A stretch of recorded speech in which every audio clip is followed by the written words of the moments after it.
Despite what Time magazine would have us believe, there is no doubt that the most influential newsmaker of the year has been Edward Snowden, a former CIA employee and NSA subcontractor who at the age of 29 became the unlikely center of global attention with his release of documents allegedly detailing the inner workings of various NSA spying programs.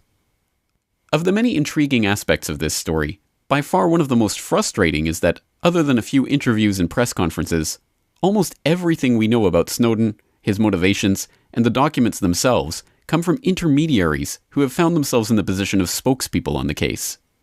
Even such basic questions as how many documents Snowden leaked is still unclear, with various sources listing anything from 10,000 to 1.7 million documents. If details as basic as these vary so widely between sources, how much more opaque are the more difficult questions of Snowden's motivations and intentions, let alone the specifics of any deals he may have made with journalists about how this data was to be disseminated? Questions about the practices of the journalists that Snowden has partnered with arose from the moment that the story broke. According to Washington Post reporter Barton Gellman's own account, he was the first to be contacted with Snowden's information. One of Snowden's conditions for working with Gellman was that the Post agree to publish the full text of the PRISM program presentation, a total of 42 slides, within 72 hours, along with a cryptographic key that Snowden could use to prove to foreign embassies that he was the source of the information. According to Gellman, when he could not promise to meet that demand, Snowden turned to Greenwald and The Guardian. Although several conflicting accounts of Snowden's early efforts to reach out to reporters have since been forwarded, it is interesting to note that The Guardian did not meet these demands either, publishing only 4 of the 41 PRISM slides. It wasn't until October of this year that Le Monde published several more slides from the presentation, but to this day the full presentation has still not been released to the public, apparently in contradiction to Gellman's account of Snowden's intentions. In fact, similar questions surround the ongoing release of Snowden's documents. Who is deciding what documents to release and what documents to redact? Is there a time frame for the release of specific pieces of information? And if so, is this schedule being kept? Did Snowden himself have demands in regards to the release of these documents? Or, after demanding a certain time frame and method for release of the PRISM documents and finding that none of his journalist contacts would fulfill that agreement, did he merely hand over his entire document cache to them to release as they see fit? Again, we only have the word of the journalists themselves to answer these questions, meaning that we have no definitive answer at all. However, revelations continue to emerge about what is and what is not being published by the media partners who have acquired possession of these documents. We continue to publish stuff, but it's about 1% of what we were given. As far as I can see, you've had 58,000 files, so you're telling this committee that only 1% of the information in those files has now gone public? Yes. After 6 months of reporting on the story, The Guardian has so far only published 1% of the files in its possession. According to a rough estimate published on Cryptome.org in November of this year, out of a reported 50,000 pages, or files, not clear which, about 514 pages, 1%, have been released over 5 months beginning June 5, 2013. At this rate, 100 pages per month, it will take 42 years for full release. Snowden will be 72 years old. His reporters hoarding secrets, all dead. Is this really what Snowden, or even the journalists themselves, intended to happen with this treasure trove of information? Can the glacial pace at which the documents are being released be justified by the state of disorganization or confusion that the massive data dump has caused for the story's reporters? Not according to Glenn Greenwald. Back in June, shortly after the initial reporting on the Snowden story and the PRISM program, Greenwald told BuzzFeed that the documents had been beautifully organized, almost to a scary degree. He then went on to imply that his reporting on the story would be over in a matter of months, telling journalist Jessica Testa, "If I'm still working on these stories a year from now, I'll probably be in an asylum somewhere." So what changed? Why are we now 6 months into the Snowden story, and the public has still only seen 1% of the documents in question, or less, depending on how many documents there actually are? Has something come along in the meantime to persuade the crusading journalists who are so fearlessly reporting on this story to slow down and draw out their reporting? In mid-July of this year, just weeks after telling BuzzFeed that he was planning to finish his reporting on Snowden within the year, it was announced that he had signed a book deal with Metropolitan Books, a subsidiary of Henry Holt & Co., for an undisclosed sum. Although Greenwald's defenders bristle at the suggestion that the journalist is holding back documents from the public so he can sell them to the publisher, this aspect of the book deal is not even controversial. At the time of the announcement, Metropolitan Books promised that it would contain new revelations exposing the extraordinary cooperation of private industry with the U.S. intelligence community. In a recent Reuters article, Greenwald was even more specific. The book is about my time with Snowden in Hong Kong and reporting the story, but mostly about the surveillance state based on the documents I have that The Guardian doesn't, and my reasons why the surveillance state is menacing, he said in the Reuters piece. A bidding war is now taking place for the movie rights to the book, with the New York Times reporting that 20th Century Fox, Sony Pictures Entertainment, and HBO are all bidding on the project, although Greenwald assures Reuters that no deal has been struck yet. But for those who are concerned about the fact that Greenwald is hoarding documents in order to entice publishers and movie producers to bid up his projects, more concerning still are details of the new journalism venture that he is entering into with billionaire eBay magnate Pierre Omidyar.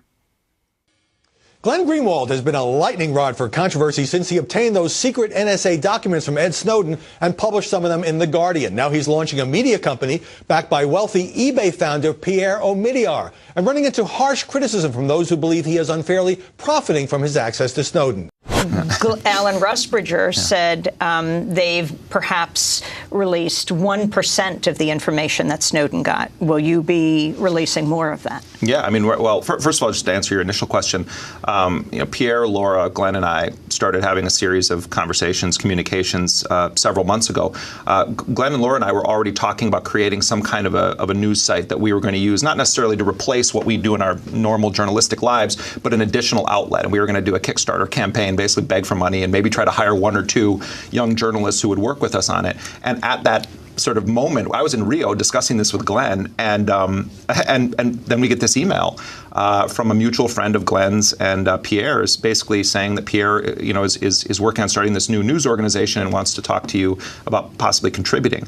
And that sort of kicked off this process then, where it was clear that Pierre's goal with this, which was to build a news organization that would have an inherently adversarial posture toward the state and those in power, was in line with what we wanted to do. And in a million years, if you had told me a year ago, oh, you'll be working on a project with the founder of eBay, I think I would have laughed, because it would be sort of antithetical to everything I think would happen. But the question is again raised. If Greenwald has continued to hold back documents from The Guardian and other outlets for his own personal use, did he use the allure of those documents as bait to attract Omidyar's investment? Is he, in fact, selling Snowden's leaked documents to a billionaire? At this point, we have only speculation to go on. Very few details of Greenwald's agreement with Omidyar have been so far presented to the public, and unless some insider is to come forward with a leak, speculation of the specifics of their business partnership remain in the realm of speculation. But we do know that at the end of September, Greenwald and Scahill revealed that they were working on a groundbreaking story containing new details on the NSA's role in the U.S. assassination program, gleaned from Greenwald's private stash of Snowden documents. Well, teaming up to take down the NSA, journalists Glenn Greenwald and Jeremy Scahill have announced that they are working together to prepare a report on the National Security Agency's role in the so-called U.S. assassination program.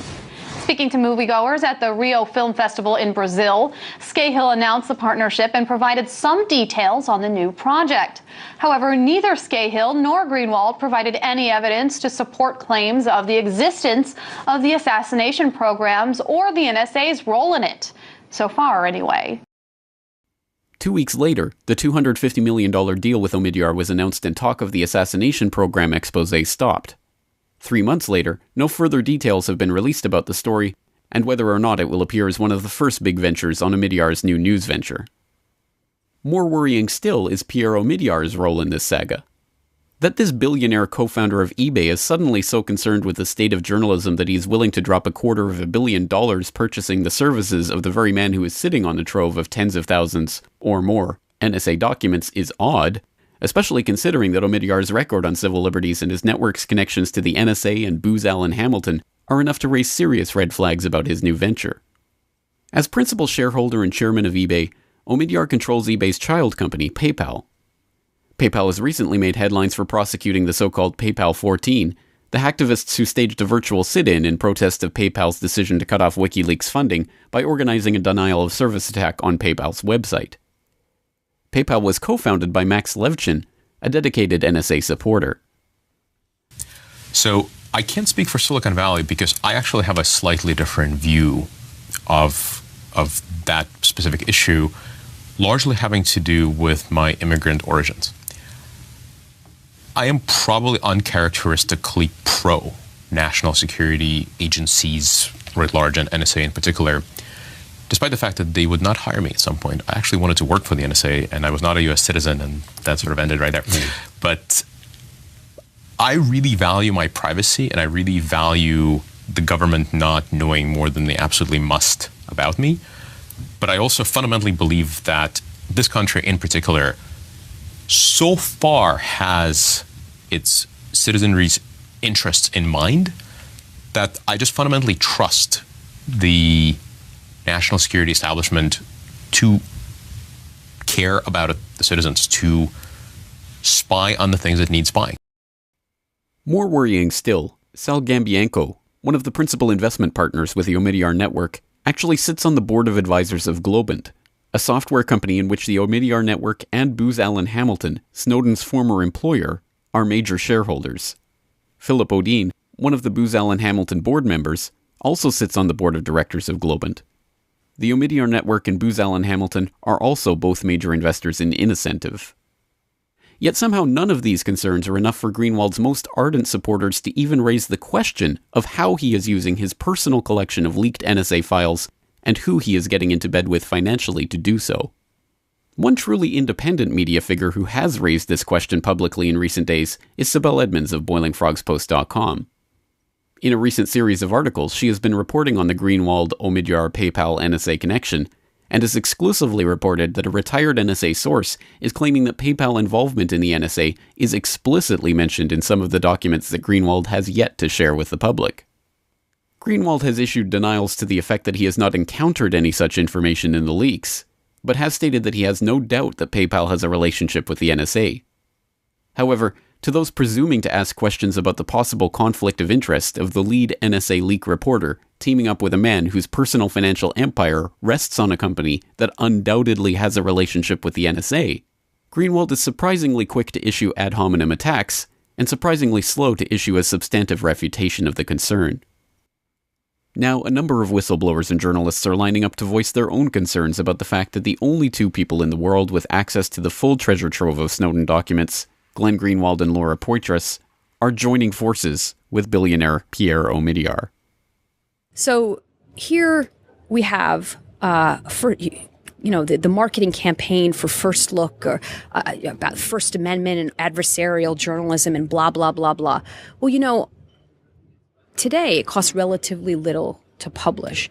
If you look at the networked Fourth Estate, for example, that Bankler talked about in the Manning trial, the combination of both pro-amateur, serious journalists, as well as nonprofits, as well as organizations like WikiLeaks, and then larger media organizations, they all work in an ecosystem.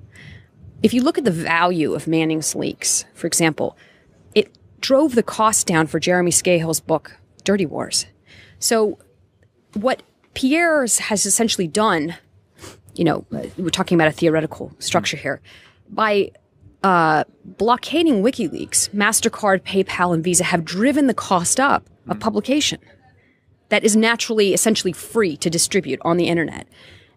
So for me, the issue of a free press is not, how big is how many billionaires do I have funding my journalism? It's, do I have the capacity to raise funds if I get brought up on charges for publishing suppressed information or all the other costs that come along with doing national security reporting and the like. So once again, when he responded to the question on the PayPal blockade, he was evasive. He, tried to pawn it off on WikiLeaks, who is his competition, incidentally, no matter which way you slice it. And competition is natural and fine. I'm just saying, let's call a spade a spade. Right. And tried to say it was like WikiLeaks confusion. Well, it was WikiLeaks confusion, it was the internet's confusion, it was Glenn Greenwald's confusion, it was the Freedom of the Press Organization's confusion. So once again, I think that what that revealed to me is that by his own words and actions in response to those two issues, that I don't trust him. Well, these kind of things are actually apropos. I think celebrities have to take harsh criticism. It can't be all adoration or loathing. But I think that Sabel has published a good critical article. We put up another one that it needs more research and more coverage in order that the story not go completely off the chart into win or lose. I think there's a lot of nuance involved here, and I think the nuance is helpful because it's hard to come by. And so I think that Sabel did a great piece, and I think we'll see more of that. At one point, Greenwald did great pieces of criticizing celebrity politicians and others. And so I think he's quite familiar with what this is about. Unfortunately, he's gotten in a bad habit of lashing back at this almost in a petulant kind of way. But then celebrities do that. Or either that or their agents tell them to do that because it pleases their fans. And Twitter, of course, is perfect for that lashback. But eventually, I think he will overcome that and stop demeaning himself by being petulant. But it takes a while to develop the scar tissue required to not be bothered by these seeming first glance as though they're personal attacks. But actually, Sabel's stuff went well below the surface.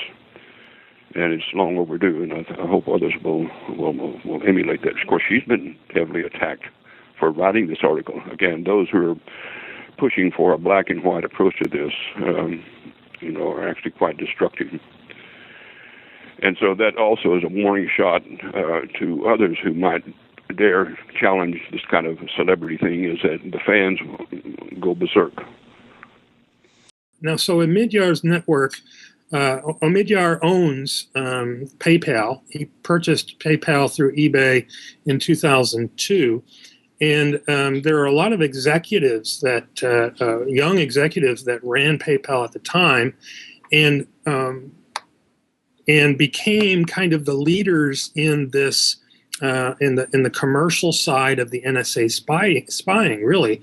One of them being Peter Thiel, who is a PayPal co-founder and who, along with a man named Alex Karp, created this company called Palantir, which is, I would say, primarily it's the major company behind providing technology to the NSA for spying, for domestic surveillance. And so these connections to these PayPal guys and the fact that Omidyar owns PayPal and is now essentially funding the slow release of these NSA documents that were stolen by Edward Snowden, all of this should lead people to responsibly and carefully question what's really going on, because if the intent really was to provide documents that the American public needs to know about, that shows what the NSA is doing, why can't they just do that instead of piecemeal?